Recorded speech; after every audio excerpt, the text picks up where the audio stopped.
guys, ARP extended wheel studs can be done without taking the hub out.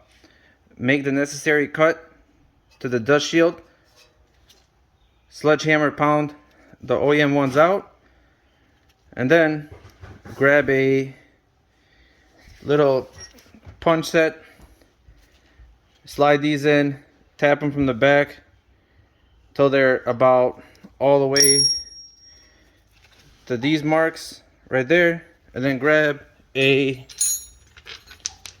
old, open-ended lug nut. Use this to pull the rest of the way through. What I did was I took 2 wrenches, stacked them like this to use as a spacer, and then took the lug nut just like that.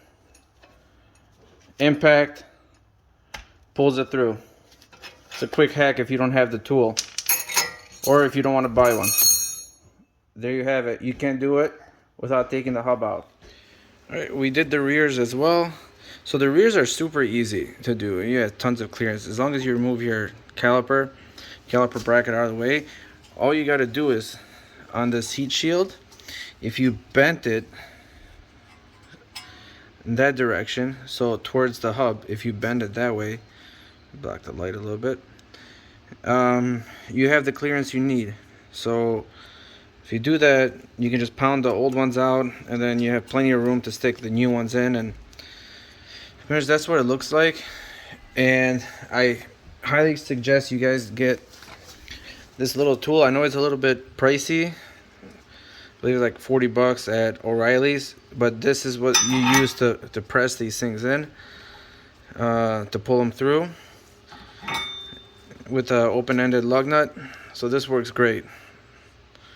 See that? It makes things a lot easier. So get one of these and you'll be done in no time. So we got it all done. Now time to put everything back and call this a wrap. Alright, thanks for watching, guys.